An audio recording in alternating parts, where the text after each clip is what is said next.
একদমই মানে এত বছরের রাজত্বকালে একটাই এসএলএসটি হলো, একটাই নিয়োগ প্রক্রিয়া হয়েছে, সেটাও দুর্নীতিগ্রস্ত। প্রেস কনফারেন্স করো, একটা চিঠি আমার মনে হয় লয়ারদের মাধ্যম দিয়ে দেওয়া যায় কিনা, সেটা হচ্ছে যারা অনিয়ম করেছে তাদেরই সুপ্রিম কোর্ট পরীক্ষা দিতে বলছে। আমাদের এই জায়গায় আমরা একটা তো বড় লয়ারদের সঙ্গে কথা বলবো, একটা রাস্তা তো খোলা রাখতে হবে। মানে আমি এটা বলছি, সেটা হচ্ছে যে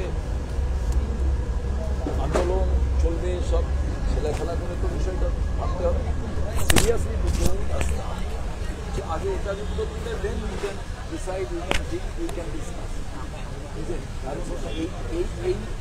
এইটা শুধু সাথে যারা অন্যায় করেছে বলছে, আগে তাই আবার যদি আর পার্টিটাও যেত দেন আমি সেটাকে অ্যাকসেপ্ট করতাম।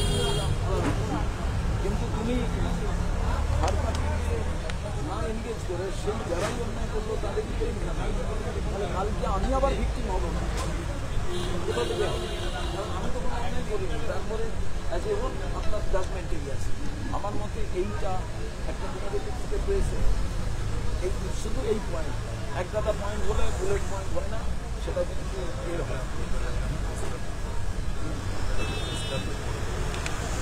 যারা ভালো বলতে পারে তার সঙ্গে তোমাদের একজন লয়ার যে কথা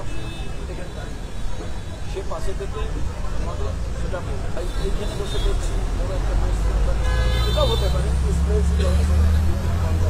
আমরা একটা বিশেষ ব্যাপার। তবে রেস্টুরেন্ট করে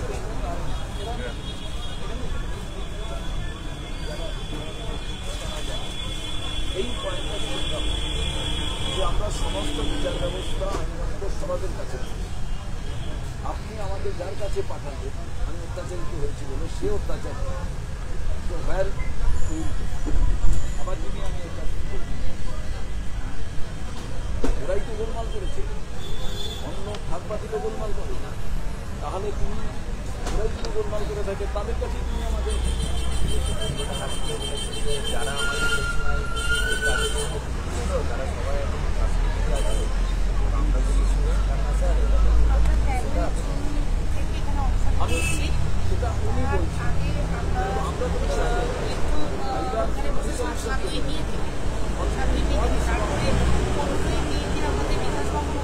আমি যাদের সাথে আলোচনা করেছি আমার যতটুকু আমি বলছি একমাত্র পলিটিক্যাল পার্টি তার লঙ্কার কোনো স্টাইল নির্বাচন তাদের বেনিফিট হোক, এটা চাই।